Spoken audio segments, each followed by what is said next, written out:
encircle Israel with, be able to attack from all positions. What happened? The Arabs themselves, this last year, revolted against the Assad and his government, overthrew them, and Israel was able to take out all the military sites from Syria. That means, good morning, Amy. And that means, in what happened last Friday when the Jewish army took off to attack Iran, Syria was not there to monitor. Had Syria still been there, they couldn't have done it, because either they would have attacked them from Syria, or they would have notified all the other countries they should attack immediately. Here they had free reign to go and to fly all the way to Iran and take out these almost ready nuclear supply bases to eliminate the threat of nuclear weapons attacking Israel. That in itself is an amazing miracle. You see it didn't happen all in the same day. It happened a few months apart. But after years and years and years, all of a sudden Syria is no longer there. Hezbollah is no longer there.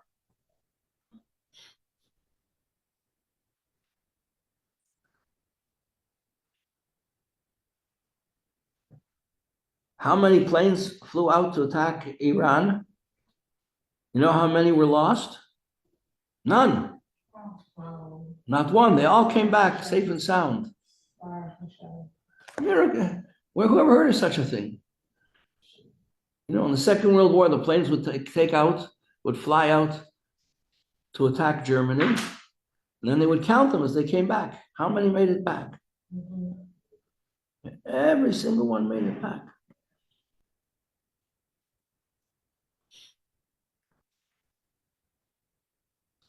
"14 people were killed when a Scud." I think these missiles are the same as the Scud missiles that Hussein had from Iraq. They're big as each missile is as big as a house. They're huge. They're immense. They're like 30 feet big, long. They knocked down tremendous whole buildings. They knocked them down. Most of them were intercepted. One of them hit and knocked down all the buildings in the area, but there were 14 people around Rahman al-Islam who were killed. And it wasn't a military area, it was a residential area. And it was an apartment building. 14 people were killed. Rahman al-Islam. But it could have been 140 people. Could have been 10 times that.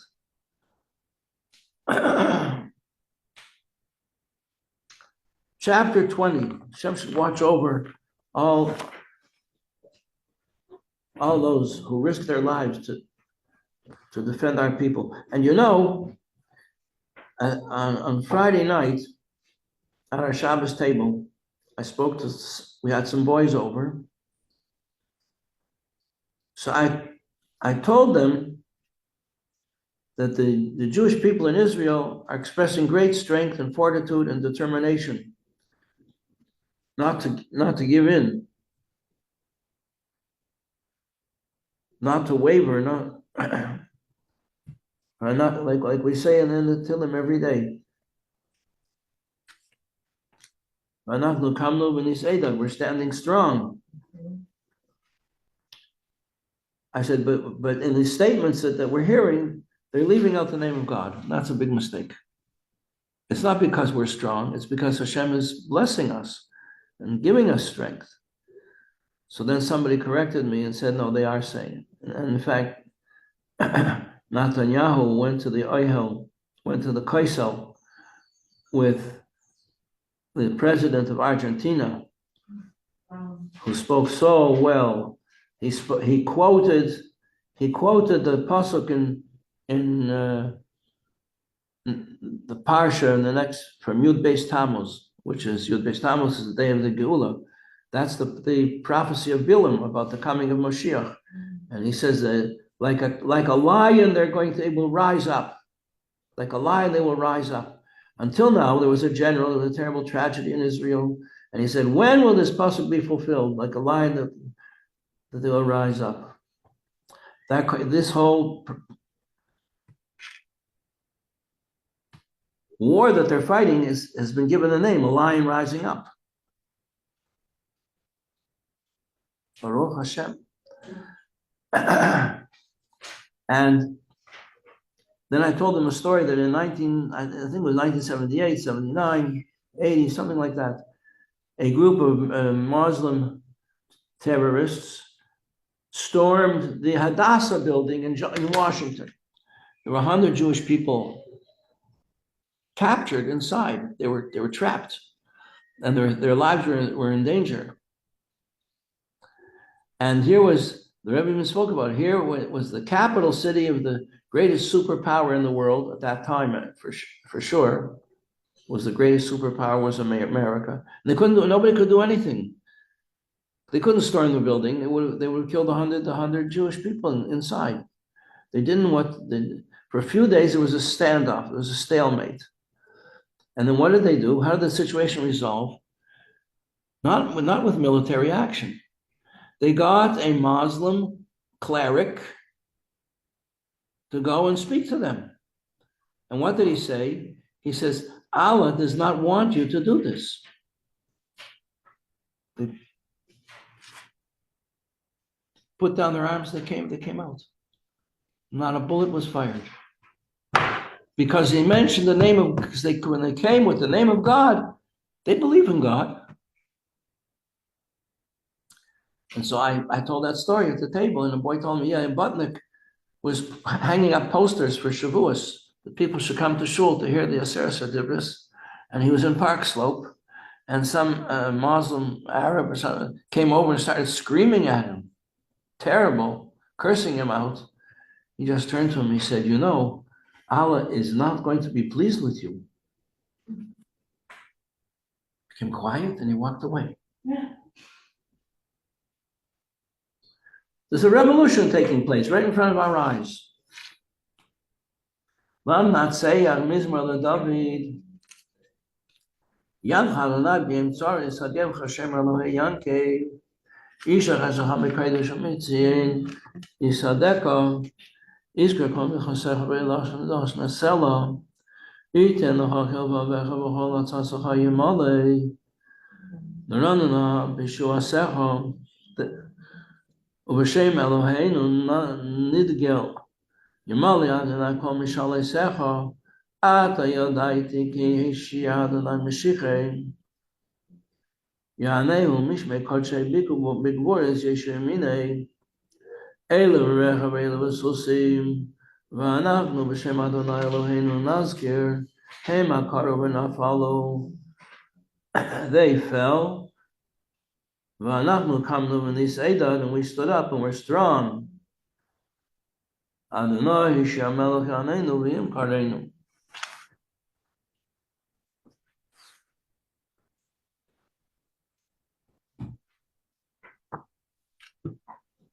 We are in chapter 21, square root of Emes.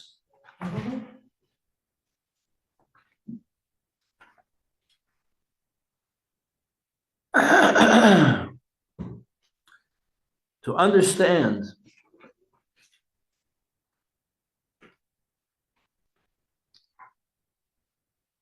a deeper level of what is godliness, who are we praying to, the Alter Rebbe explains why the Torah uses the expression of speech. That Hashem spoke and created the world. Now let's remember from the first line that the speech of Hashem is not like the speech of people, creatures of flesh and blood. Kamidas basar v'dam. Because when a person says something, and we learned this, but it's very important to review it and to think about it often. By the way, somebody pointed out to me that there's a new fad going around, very popular, called the 5 a.m. club. People get up at 5 o'clock in the morning. They exercise, they brisk exercise for 20 minutes. And then they meditate for 20 minutes. And then they learn for 20 minutes. And they have a great day. But we've been doing that for years, you know.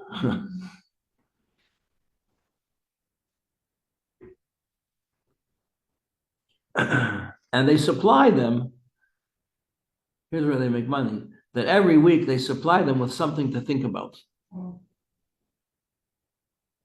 Good thoughts to think about.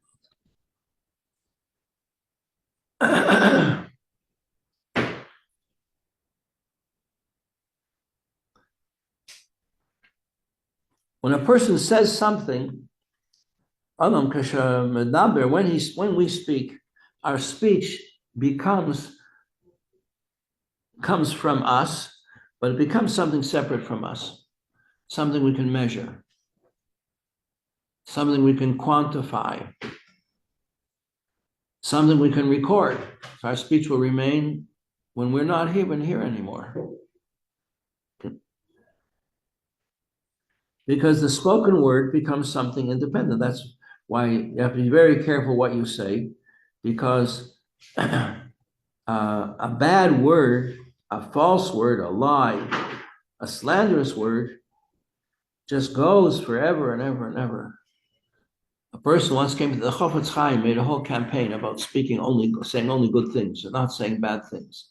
He said nearly 99% of all the troubles of the Jewish people in the world comes from bad speaking badly about others, because it causes conflict. Whereas a good word, it endures forever. A word of praise, a word of appreciation, a word of thanks.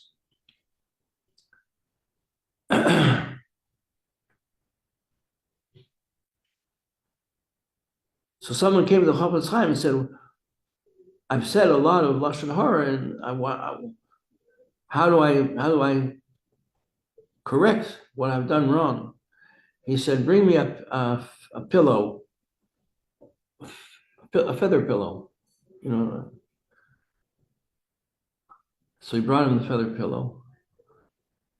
And he said, now slit it open and open it up. And the feathers blew out all over the place. He said, when you've picked up all the feathers, then you'll know you've corrected your mistakes through bad speech. Because when you say something negative, it just goes and goes, keeps on going and going. You can't bring it back. Always be very careful what you say. Because your speech becomes something independent of you. That's part of the point. But what he's really getting at is that our speech isn't like Hashem's speech. When Hashem says something, it's forever. And because he's just the same way he's creating the world constantly out of nothing, he is speaking constantly. To do this, he speaks and creates the world. So that divine speech is constantly connected with the speaker, which is Hashem, because there's no place that's outside of Hashem. And there's no place that he's not there. There's even an expression in Hebrew, it's part of the Haggadah, it's brought in the Talmud, that Hashem, one of the names of Hashem is the place. The place, blessed be he, it says in the Haggadah. Hamokim Baruch Hu. Why is Hashem called the place? Various interpretations of it. One is because he's the source of place. He created place. Before Hashem created the concept of place, there was no place, because there is no place outside of himself. So he had to create what appeared to be a place that was not there. He was not there. And because otherwise, where would he put the world? He needs to have a world. Hashem wants to have a world. Hashem has a desire for kingship, to be a king. Hashem wants to be king of the world. So people share this desire to a certain degree. Since Hashem desired, why did Hashem create the world? Because he desired to have a kingdom. If you don't have a place, you can't have a kingdom. A king without a country is not a king. And you need to have people, because a king without people is not a king. Even in yesterday's Tanya, we learned Tanya yesterday, day by day, you can't be a king. If a king has 70 children, he can't be a king over them. He's a father. A father is not a king. You have to have subjects who are remote from the king and subject themselves to him and take upon themselves to be his subjects, and he can be a king over them. So therefore, Hashem has to continually speak to create a place where the world can exist. And there are two reasons. One is he's the creator of that place. And number two, wherever you go, he is there. There's no place devoid of him. So we've got two things going for us. We have a holy neshama, which is a part of God, that we take with us. So God is always with us, if we're only aware of it. How do we become aware of it? By doing his commandments. We connect ourselves to him. And wherever we go, that's where he is. So therefore he concludes on 289 at the top, his speech is not like our speech, heaven forbid. And his thoughts are not like our thoughts, nor are, right? So what does it mean that Hashem speaks and creates the world? So it depends what what your point of view is. From Hashem's point of view, the creation of the world is only so that he can express his quality of Malchus, the 10 qualities of creation, the DNA of creation, begin with Chokhmah, ends with kingship, Malchus. So in order to express these 10 qualities, he has to create the world. He does it through speech. The 10th quality of Malchus is connected with speech.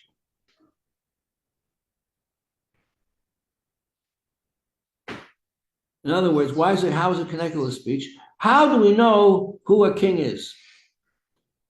Did you know about Louis XIV, who was the king of France? What made him king of France? His rules. The rules, the laws by which he ruled the country. That told us who he was, made him a king. If I'm going to sit here and not say anything, am I a king? You don't know. If I don't give you laws to follow, so what am I? I'm just a guy sitting on a chair. So from Hashem's point of view, he speaks in order that there should be a world. What about before he speaks? What is he? Speech is just, there is no speech yet. There's no speech taking place. Whatever he might say is still in him. It's in his mind, a feeling. He has an inclination. He would like to have a world. He would like to have a kingdom. It's not even conceived as a thought that he would have a kingdom. Obviously, there has to be a thought before there's a speech. You don't say anything you didn't think about before. You're not aware of it because you thought about it earlier.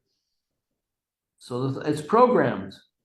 But before you had the thought and the inclination in the first place, and you decided you want to have something, and you conceived of the letters of what is something that you want, and you start thinking about how you're going to get it. So now letters of thought begin to form, but still you didn't say anything.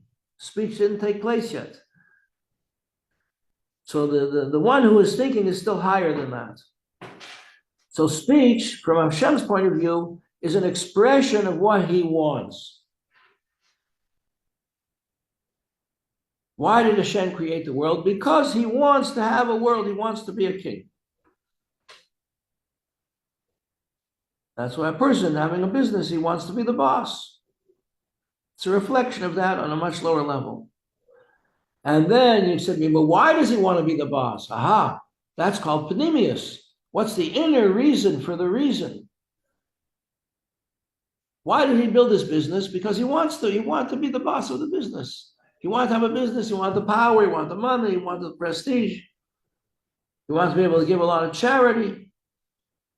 He wanted to be honored. So he worked hard and he built a business, became a millionaire, a billionaire. Why did he do it? What was the reason? Just to have a lot more money?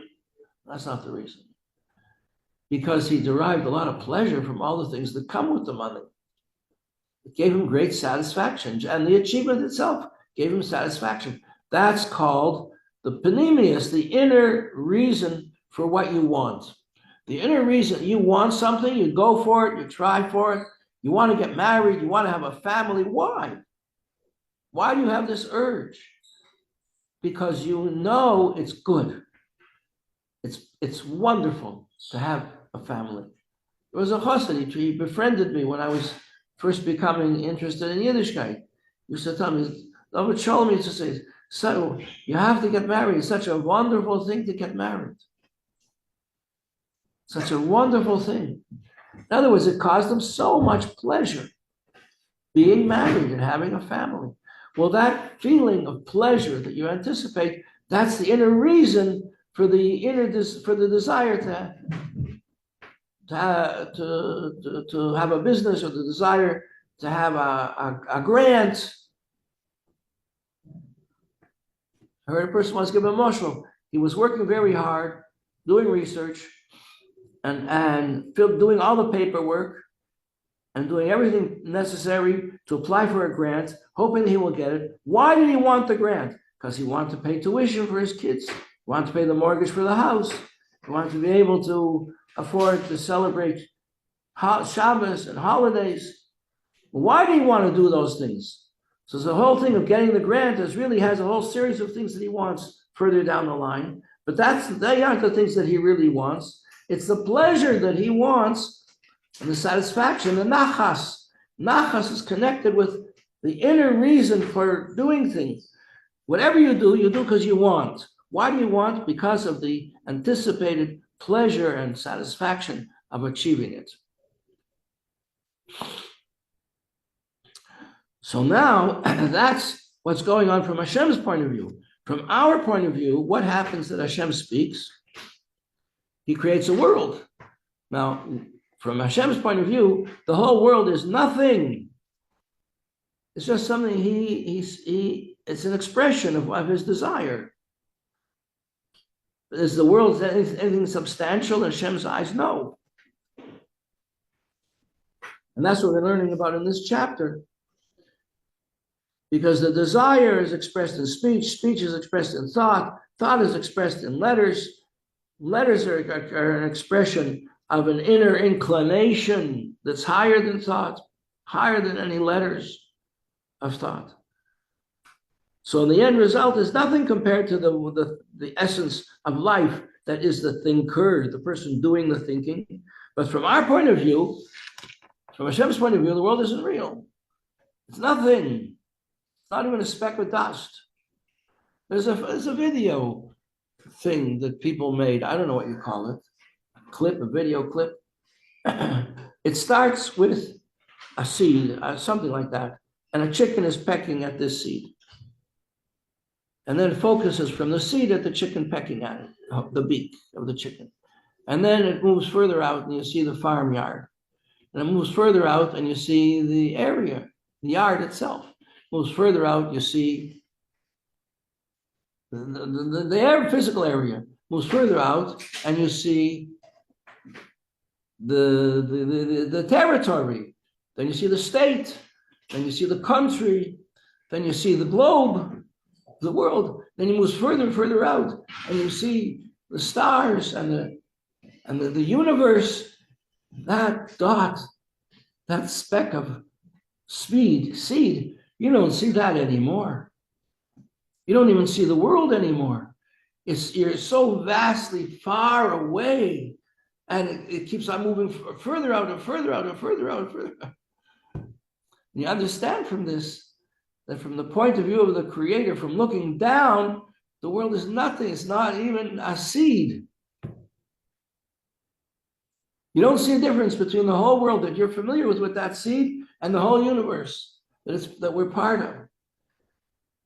But that's Hashem, that's from a higher point of view. From our point of view, the world is real. I remember somebody was once saying in class, the world isn't real, it's just atoms, it's just energy, electrons. So the teacher said, good, put your hand through the table. Philosophically, the world isn't real. It's atoms, electrons, it's energy. It's true. But still, from our point of view, it is real. You're driving, you lose control, you hit the tree is real, the car is no more, the car is a wreck. Physical world is definitely real. And how do we know that it's real? It says at the beginning, Hashem created the heavens and the earth and everything. So speech is only real from the point of view of the people who perceive it.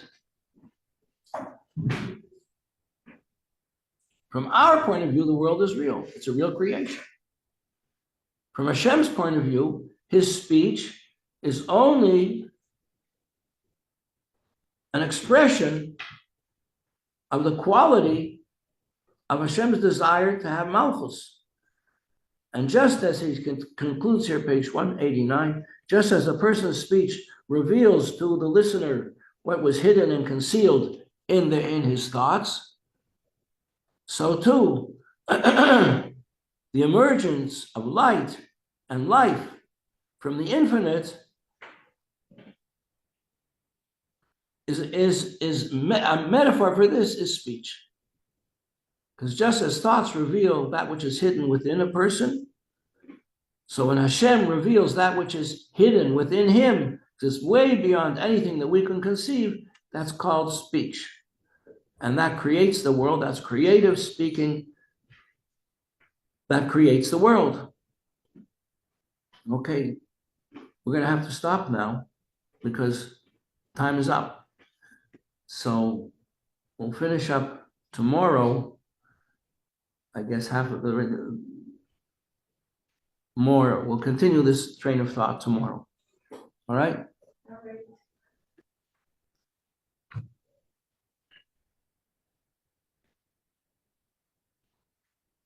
And what we have to bear in mind is that since our thoughts are not like his thoughts, our speech is not like his speech.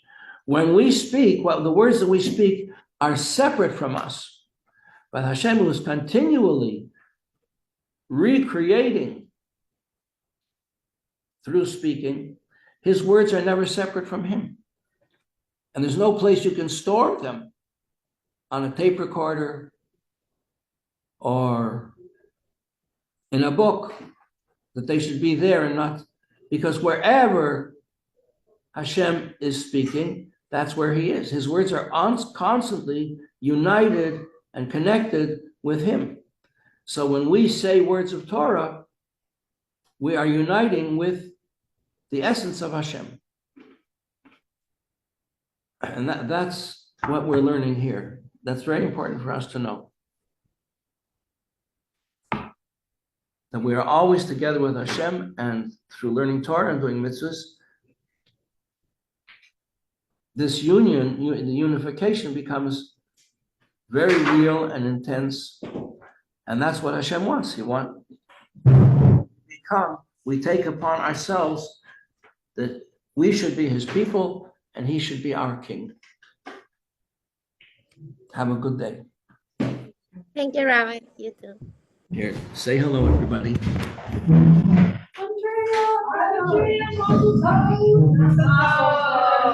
Thank you. See you tomorrow, business Hashem. She completed her conversion yesterday. She did? Yeah. What's her name? Andrea, what's your name? What's your name? Hannah. Hannah. Mazel tov, mazel tov. How wonderful. Thank you, Rabbi. Have a good day. Thank you. Good name. Good name. From here or no? See you again. I am. Andrea, are you coming to school? Not tomorrow. Tomorrow, yes. Tomorrow? Yeah. Okay, no, it's at 11. Amazing. So I'll be here. my morning classes, and I'll leave probably around 10, and I'll come back after.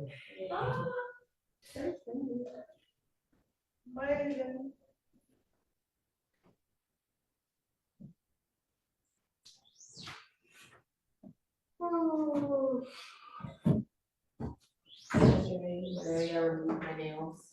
She moved them? Yeah, so that I can properly chop them. Oh. No cosita. Exactly, no cositas. Oh, wow. Just like the laws of, Actually, those notes from Mrs. Cohen were so helpful. I was like reading them last night, and it was really, you don't forget anything, like, no meat today, what else? oh, wow. Yeah, things like that, you know? And they also recommend that if you're gonna shave, you shave like the day beforehand, so that you don't have to use hairs on your body. You know, so, yeah.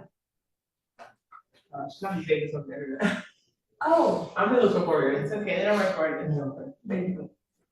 They don't put it on Facebook, right? oh, yeah.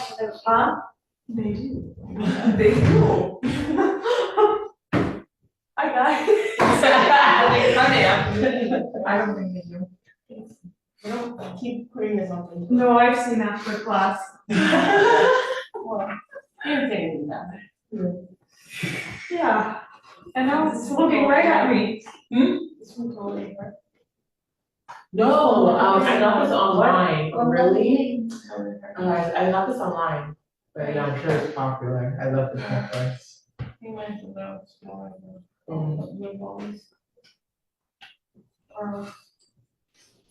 What?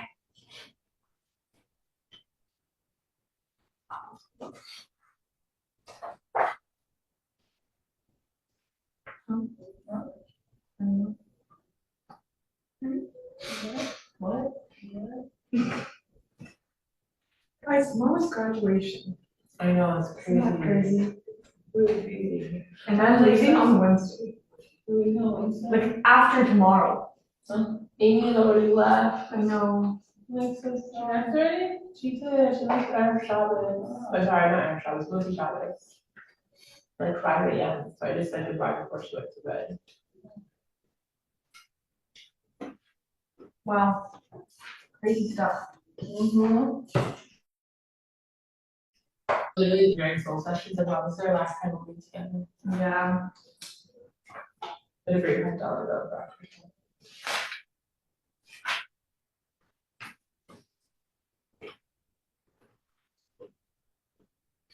Good morning. What is the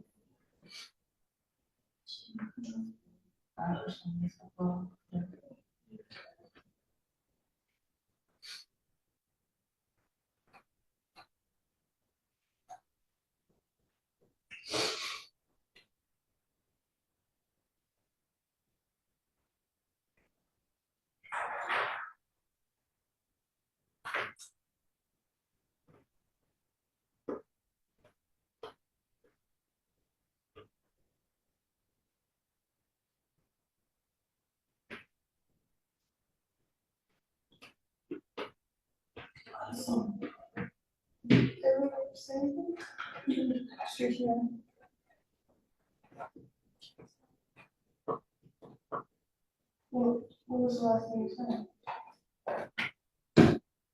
called her? Called and asked messages and that she get back. After that call, I forgot to ask if utilities were included. So like right after the call, I texted her.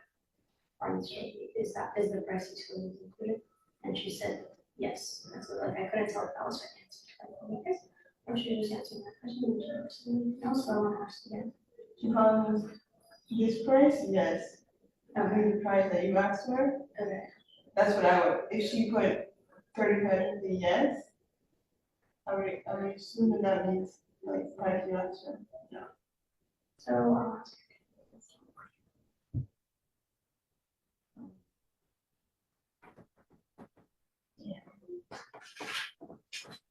Make a decision for somebody or something, so, Okay, so and we got an answer from the other. You're going to your sister on Sunday? My brother. Nice. basically, can I ask her again? Wish. You can catch me. What was the price you got? 750?